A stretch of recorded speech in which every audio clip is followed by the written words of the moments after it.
Good evening and welcome to Scotland at 7 with me, Sam Paton, and once again from the comfort of my home.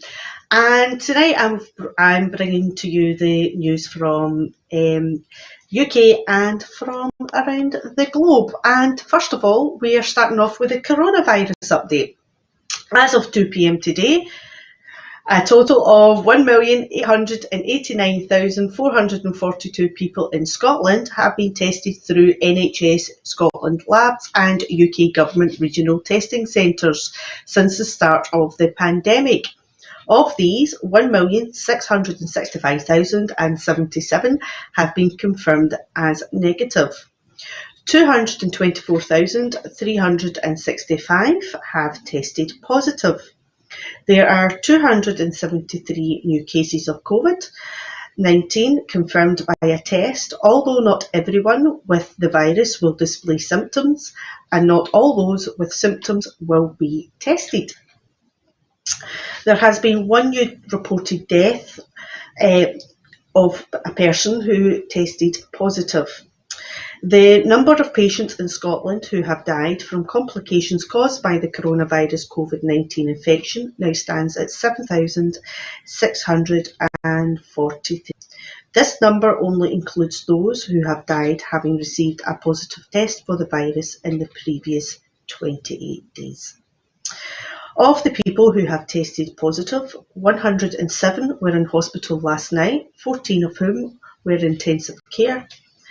As of 8 a.m. today, 2,752,575 people have received their first dose of COVID-19 vaccination and 847,655 have received their second dose.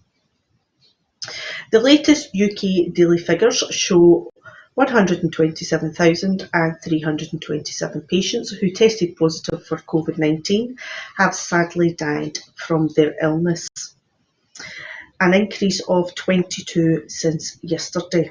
This number refers to deaths in all settings and not just hospitals, and we send our condolences to all the friends and family who have lost loved ones. And now for the ONS update. The percentage of people testing positive for COVID-19 has decreased in England, Scotland and Northern Ireland in the latest week ending the 10th of April 2021. The positivity rate decreased in Wales over the latest 2 weeks. Hospital admissions in England decreased slightly in the week ending the 11th of April. The number of registered deaths involving COVID-19 in England and Wales decreased, and that's the week ending the 9th of April, although the number was affected by the Easter Monday bank holiday. The number of all deaths registered in England and Wales in the week ending the 9th of April 2021 was 9,098. Of those deaths, 4.2%, 379, mentioned COVID-19 on the death certificate, a decrease from the previous week. The total number of deaths registered was 11.7% lower than the 5-year average. The number of deaths registered in England and Wales was affected by the Easter Monday bank holiday week ending 9th of April 2021. In February 2021, COVID-19 was the leading cause of death in both England and Wales. And now heading over to America, the US launches a probe of Minneapolis police after Chauvin was conviction. The US Justice Department has launched a sweeping civil investigation into policing practices in Minneapolis following the verdict that former city police officer Derek Chauvin murdered George Floyd. The probe was the first major action of the Attorney General, Merrick Garland, after President Joe Biden vowed to address the systematic racism in the United States. It will consider whether the department engages in a pattern or practice of using excessive force, including during protests, he said. He added it will also examine whether the department engages in discriminatory conduct and whether its treatment of those with behavioural health disabilities is unlawful. Chauvin's conviction was a milestone for the fraught racial history of the United States and a rebuke of the law enforcement's treatment of Black Americans. Floyd's death was one in a long list of police killings that prompted nationwide protests. I know such wounds have deep roots, that too many communities have experienced those wounds firsthand.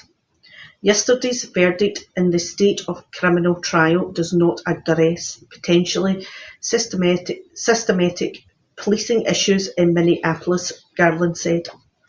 Garland has previously said he will make cracking down on police misconduct a priority. A separate criminal justice department investigation into whether the officers involved in Floyd's death violated his civil rights continues, Garland said. The decision to open a probe into this systematic policing problems marks a sharp contrast from the administration of former President Donald Trump, which sharply curtailed the use of court enforcement agreements to prevent police departments from violating people's civil rights.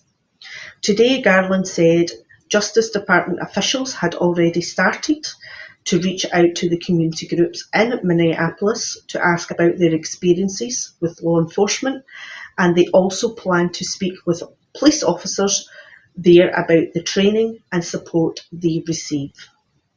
The 12-member jury yesterday found Chauvin guilty of second-degree murder, third-degree murder, and manslaughter after considering 3 weeks of testimony from 45 witnesses, including bystanders, police officers, and medical experts. The conviction triggered a wave of relief and reflection, not only across the United States, but in countries across the world. Even as crowds celebrated the verdict, protesters called for justice in the case of Daunte Wright, a black man who was fatally shot by a police officer after a routine traffic stop on the 11th of April, just a few miles from where Chauvin stood trial. Kimberly Porter, who has turned in her badge, has been charged with manslaughter in that case. As the country focused on the guilty verdict in Minneapolis, police in Columbus, Ohio, fatally shot a black teenage girl they confronted as she lunged at two people with a knife. As seen in police video footage of the encounter, authorities said the incident sparked street protests in Ohio's largest city. Now back to home and in Scotland, the election. Affordable housing remain SNP top priority.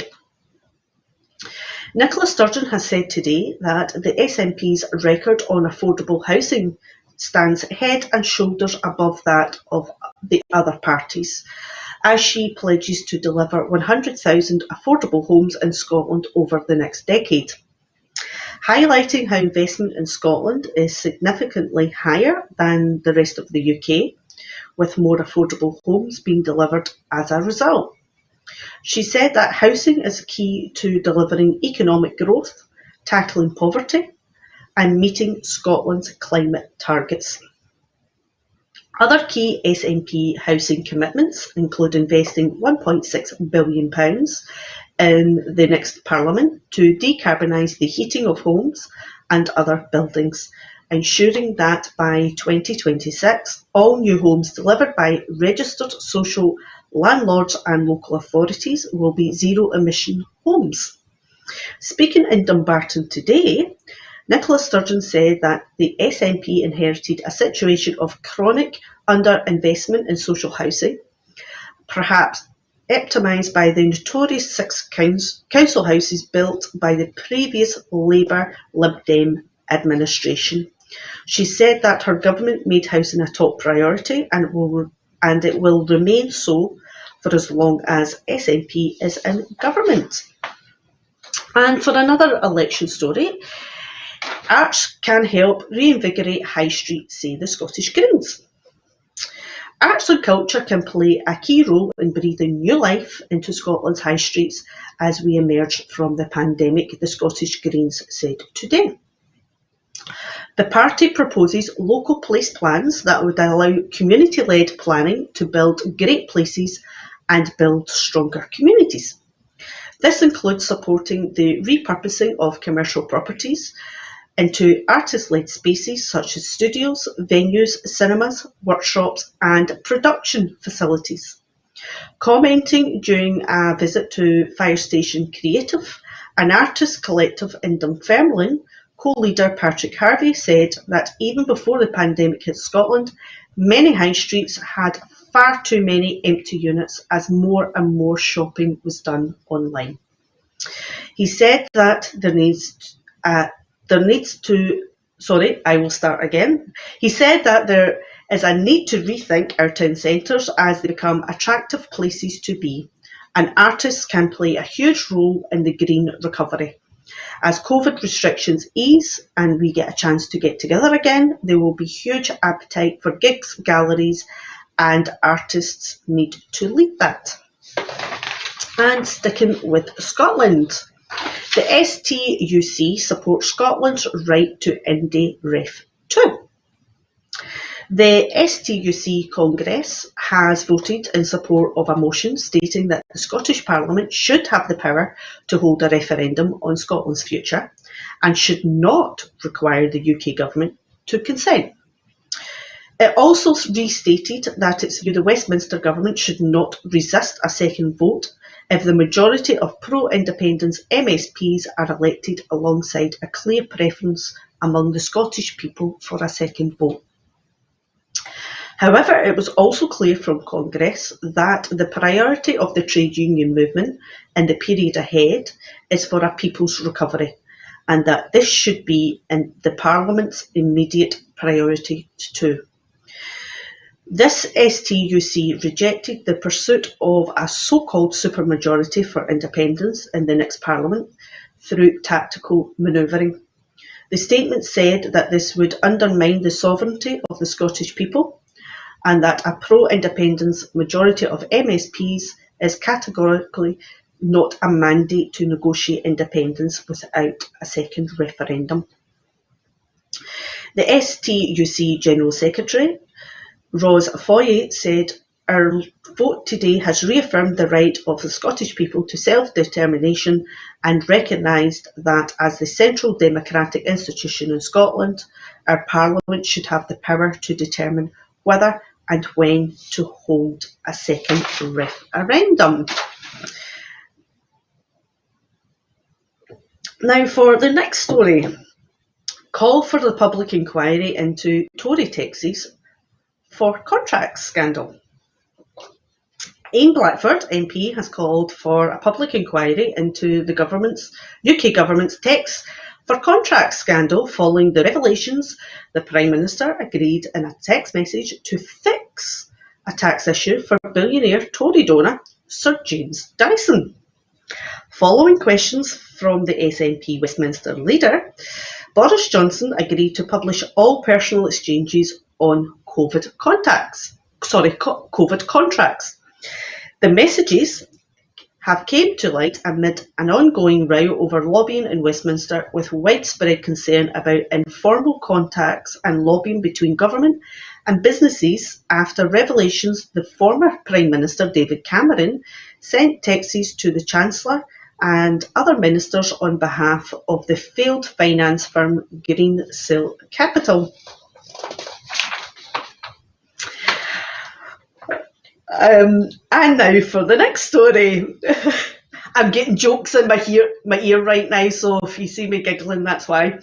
10 Downing Street press briefing plan axed. Plans for the White House-style TV briefings and a new £2.6 million Downing Street hub have been axed after the aide chosen to front them, Allegra Stratton, was moved. Allegra Stratton was moved to become Boris Johnson's spokeswoman on climate change summit COP26. Stratton, a former BBC and ITV journalist, was hired to be the face of the government on a £125,000 salary last year. The televised briefings were said to have been inspired by Donald Trump's administration. They would have followed months of regular coronavirus press conferences in which Johnson, ministers and experts have had a platform to address the public directly. But despite the hiring of Stratton, who previously worked for Rishi Sunak, the Chancellor, the White House-style briefings were repeatedly delayed amid changes to Johnson's inner circle. Plans for the TV press briefings were devised by former Number 10 Head of Communications Lee Cain, who quit last November alongside his ally Dominic Cummings. Cain was succeeded by James Slack, who only lasted a few months in the role before himself being succeeded by Jack Doyle, a former Daily Mail associate editor for politics. A Number 10 source said the coronavirus briefings, which used to place daily and are now going ahead less frequently, had proved there was a public appetite for ministers as well as scientific advisors and officials to take the lead on press conferences. So, and now for the next story. UK households suffer bigger income hit than Germany and France. Households in the UK hit by COVID-19 job losses suffered a much bigger fall in their incomes than France and Germany, where social security is more generous and incomes are more equal, the Resolution Foundation think tank has said. 41% of UK households where one person or more became unemployed saw their income fall by at least a quarter. Only 20% of newly unemployed households in France suffered such a large fall in income, while the proportion in Germany was 28%, the foundation said in a report. Unemployment in all three countries rose relatively little last year, especially compared with during the 2008 global financial crisis, as government furlough programmes have encouraged businesses to keep staff on their books. Those UK households whose income fell were twice as likely to have taken on more debt during the pandemic to cover living expenses as German and French households. 1 in 3 UK households cut spending compared with 23% and 21% in France and Germany. The foundation said, raising questions about the strength of the country's economic bounce back as coronavirus restrictions are lifted. Now on to Ukraine. Ukraine introduces law to call up military reservists. Ukraine's President Volodymyr Zelensky has signed a law allowing reservists to be called up for military service without announcing mobilisation, his office said today. Approved by Parliament in late March, the measure makes it possible to significantly boost the armed forces amid escalation of tension with Russia in the eastern Ukraine. This will make it possible to quickly equip the military units of all defence forces with reservists, thereby significantly increasing their combat effectiveness during military aggression, the office said. Yesterday, Zelensky challenged his Russian counterpart, Vladimir Paton, to meet him in the Donbass region for talks to end the conflict there and ease tension between the neighbours. Kyiv and Moscow have traded blame over increasing clashes in the Donbass, where Ukrainian troops have battled Russian-backed forces in a conflict that Ukraine says has killed 14,000 people since 2014. Ukraine, its Western allies and NATO have accused Russia of a provocative build-up of troops on the Ukraine's eastern border and in Crimea. In turn, Russia has accused the United States and NATO of provocative activity in the Black Sea region. Now over to the US. The US to join climate change effort to curb emissions from shipping. The United States will join an international effort to achieve net zero emissions by 2050 in the global shipping industry. Climate envoy John Kerry announced ahead of a summit of world leaders President Joe Biden will host this week.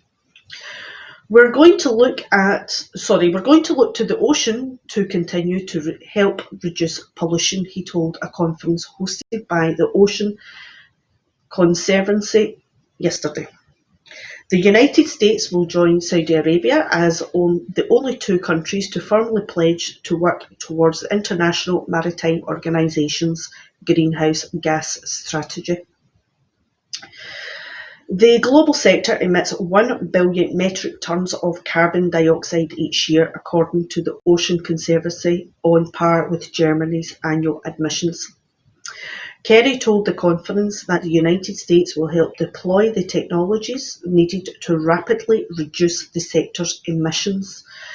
European Union and the UK officials sent a letter to Biden in March urging the United States to address shipping emissions in its forthcoming climate plan under the 2015 Paris Agreement, and that the responsibility for all ship emissions be split between the country of origin and the country of destination. The United States is expected to announce its new goal, known as a nationally determined contribution, ahead of the summit. The Ocean Conservancy, an environmental NGO based in Washington, called on the Biden administration to commit to its own zero emissions goal by 2035, saying that under international law, the country can require all ships docking at domestic ports adhere to clean shipping standard. Now, this takes us on to our final story of this evening. February GDP. Scotland's onshore GDP grew by 0.9% in February, according to statistics announced today by the Chief Statistician. Output remains 7.4% below the pre-pandemic level in February 2020 and has fallen by 3.3% during the recent restrictions since October 2020. In February, there was growth in each of the production, construction and services sectors, but output remained relatively subdued, while restrictions continued for many consumer services such as retail and hospitality. Overall, output in the services sector grew by 1.0%, with the largest contribution to the increase coming from the education sector due to the return to school for primary year groups 1 to 3 on the 22nd of February. Output in the production sector increased by 0.1% in February, including 0.2% growth in the manufacturing subsector. Output in the construction sector is estimated to have increased by 1.6% in February. So thank you for joining me this evening at Scotland at 7, and this is the bit of the show where I ask for your help, and you can help in many ways. One way is to support us by basically donating and helping us out financially. We are always asking, we basically rely on your donations to keep the lights on and keep going and being able to give you our shows. And one of the ways that you can do that is by subscribing £5 a month, and the details are on the screen right now. Another way is by making a one-off donation. Another way you can help us out is by getting involved, whether you are interested in media, politics. It could be behind the scenes or in front of the camera presenting the shows. And we are always looking for volunteers. But again, one of the reasons we're always asking for money is we're looking to employ staff as well. So please get involved and help out. Promise it is good fun, and you will enjoy it. And also, as well, when you're doing live shows, you have the pleasure of having our producer telling you jokes in your ear, which is quite interesting when you're trying to keep a straight face and read a story. But yes, we do have fun here. It is quite serious at times, but we do have a bit of fun. So please get involved. And that leaves me to say thank you for watching the show, and please join us again tomorrow evening and enjoy the rest of your evening. Thank you.